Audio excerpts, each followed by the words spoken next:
my lovelies! Thank you for joining me again on Veggielicious. Do you know what I just harvested in my garden? Well, looky here. Do you know what this is? Yep, this is some wild garlic. I really love it.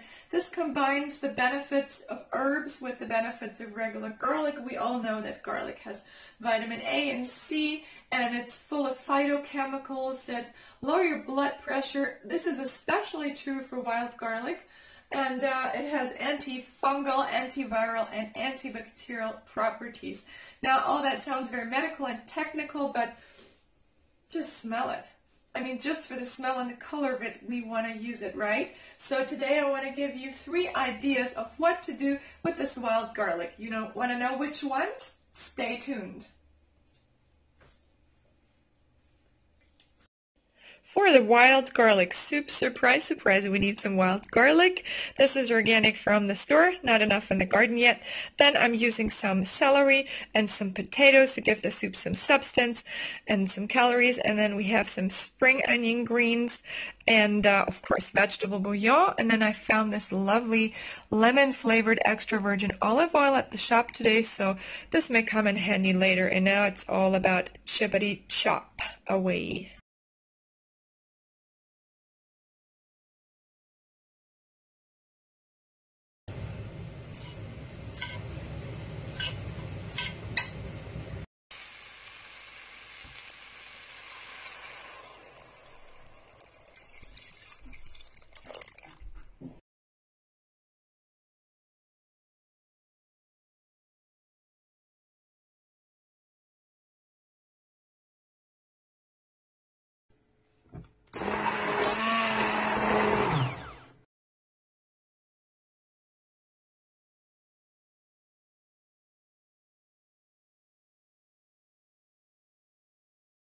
Now let's finish off this beautiful creamy soup. And you notice it's supposed to look like an Easter bunny? With some of this beautiful fresh lemon extra virgin oil, lemon infused. And then you could also put on some parmigiano if you like.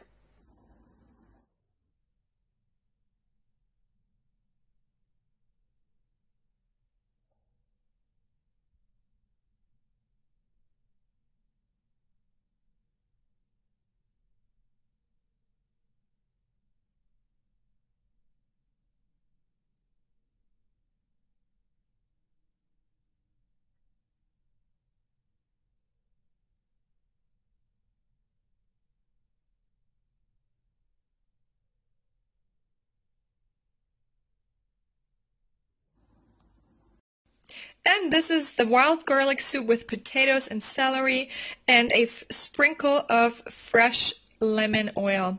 Perfect for your Easter menu starter. Happy Easter, guys! So for the wild garlic pesto, of course I need my wild garlic. I'm using a bit more than this.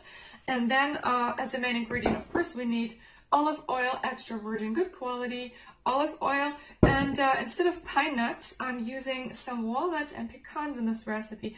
And these are not just your average nuts, but no, these babies have been treated with love. They were sprouted. That means I soaked them with vinegar and a little bit of salt in some fresh water overnight, not in the fridge, outside, otherwise it doesn't work.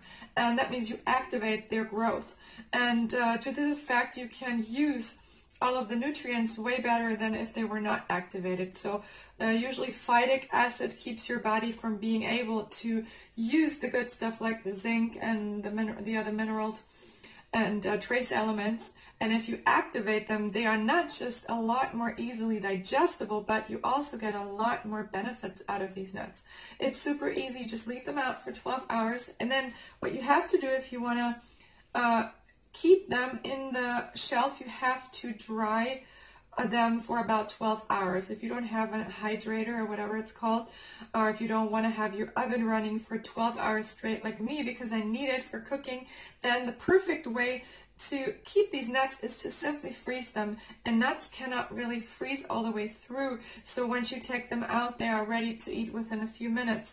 I've just thawed mine or taken them out, and before we use them in this pesto, we're gonna toast them lightly in a pan without any fat and some delicious spices.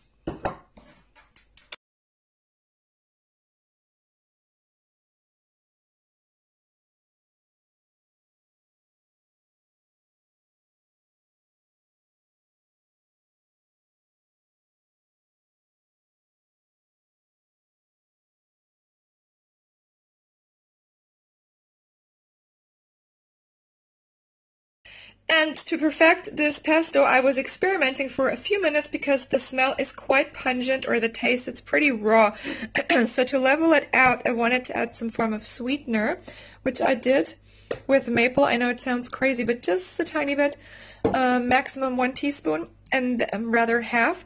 And then I added this Austrian pepita seed oil, pumpkin seed oil, and this is really nutty and kind of sweet, and this rounded it off perfectly. And then because we're not using parmesan in this recipe, because I wanted to do a plant-based version for you guys who are plant lovers, then you have to use some nutritional yeast to get that cheesy flavor.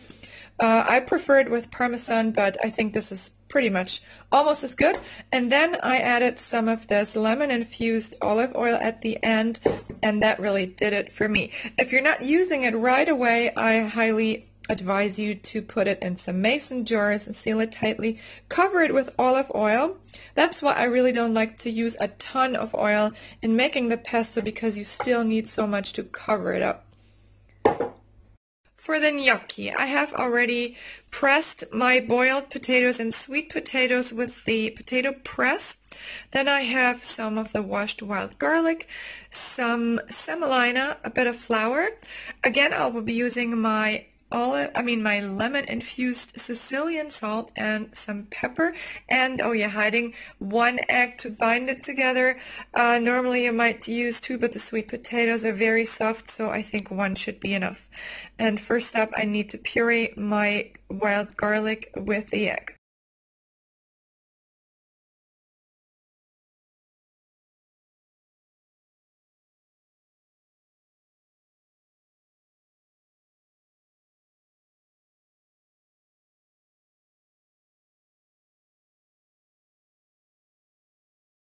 So I've shaped the gnocchi into bigger gnocchi than I was planning on doing, because the dough was kind of soft.